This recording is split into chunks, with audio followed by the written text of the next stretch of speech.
Welcome to your own channel knowledge kit. मैं आप लोगों के लिए जो भी वीडियो शॉर्ट जो भी डालती हूँ, आशा करती हूँ आप लोग बहुत ही अच्छे से उसको देख रहे हो और आपको उसका फ़ायदा भी मिल रहा है। आज हम देखेंगे कि इंग्लिश के पेपर हम कैसे सॉल्व कर सकते हैं।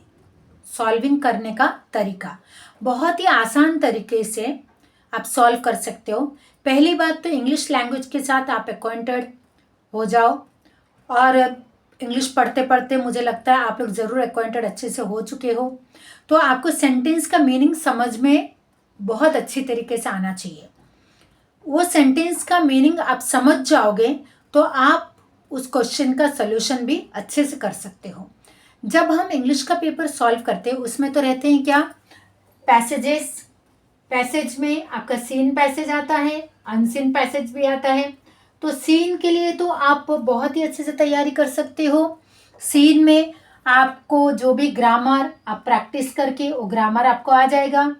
फिर क्वेश्चन आंसर आप जब वो लेसन को पढ़े ही हो तो फिर क्वेश्चन आंसर भी आपको सॉल्व करने में बहुत ही आसानी रहेगा।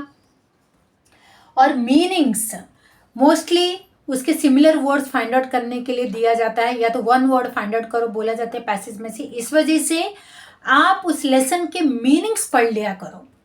मीनिंग्स अगर आप पढ़े हो, जो भी डिफिकल्ट वर्ड्स है उसके मीनिंग्स अगर आपको आते हैं तो ज़रूर आप गिव वन वर्ड या तो सिनोनिम एंटोनिम जो भी आपको फाइंड आउट करना है आप आसानी से कर सकते हो, उसमें कोई भी दिक्कत नहीं आएगा आपको।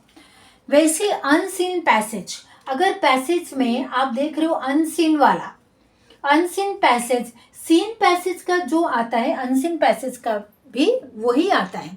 तो आपको ये सवाल अभी उठेगा कि वो पैसेज से तो मैं एक्वाइंटेड नहीं हूँ, मैंने वो पैसेज के बारे में कुछ भी नहीं पढ़ा है, तो उसका मैं क्या करूँ। जब आपको कोई भी ऐसा आएगा कि write the meaning of this, write a similar word from the passage related to this, ऐसा कोई भी आएगा ना, आप उस पैसेज में जो सेंटेंस होगा उसको पढ़ो और वर्ड का मीनिंग आप अपने आप फाइंड आउट कर सकते हो। तो सेंटेंस के ऊपर जाना, तभी आप ये मीनिंग में जब कंफ्यूजन आएगा तो ये बहुत आसानी से आपका सॉल्व हो जाएगा जब आप उस सेंटेंस को पढ़ोगे। सेंटेंस उस वर्ड का मीनिंग आपको पता चल जाएगा, इसीलिए आप वो वर्ड को आराम से सॉल्व कर सकते हो। और ग्रामर पहले से जो भी आपने प्रैक्टिस किया है, जो भी मेथड्स किए हैं, जो भी आपको समझ में आ चुका है, अगर अभी भी कोई दिक्कत है तो मेरे यूट्यूब वीडियोस आप देख सकते हो जिसमें से कि आपका ग्रामर का नॉलेज अच्छा हो जाएगा। तो उस हिसाब से आप ग्रामर अनसीन पैसेज का भी सॉल्व कर सकते हो। और पैसेज को तो आपको पढ़ना ही पड़ेगा, पैसेज पढ़ोगे तो आप क्वेश्चन आंसर बहुत ही अच्छे से कर ही पाओगे। तो ऐसे हो गया आपका पैसेजेस का, ये हो गया प्रोज का पार्ट जो कि आपका सीन और अनसीन पैसेज आप कैसे सॉल्व करोगे। बहुत ही इजी है, बहुत ही आसान है, बस समझ लो तो देखना आप कितना कमाल का करने वाली हो एग्जाम में। एक छोटी सी कहानी मैं आपको बताती हूँ। यहाँ पे एक बच्चा एग्जाम में बैठा, आप लोग भी तो एग्जाम देने ही वाले हो और कितना सारा एग्जाम दे दे के इधर आए हो। तो जब वो एग्जाम में बैठा तो इसे पेपर देख के पहले तो सोचा मुझे तो कुछ भी नहीं आता है, मैं कैसे लिखूं, मैंने तो कुछ पढ़ा ही नहीं है ढंग से, जो भी पढ़ा था उसमें से कुछ आया ही नहीं। वही तो एग्जाम है।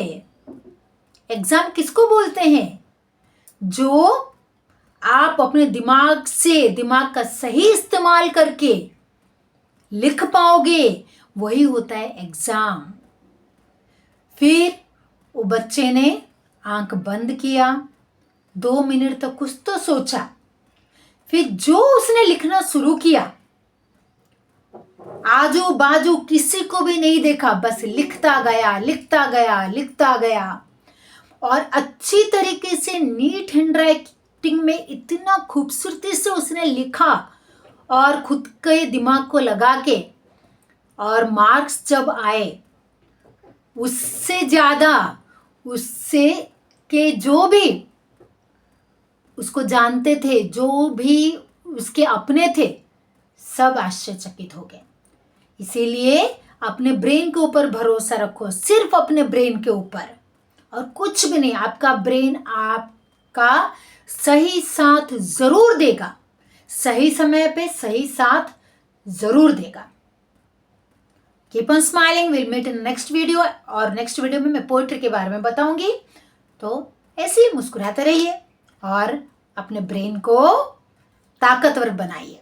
मिलते हैं फिर से अगले वीडियो में।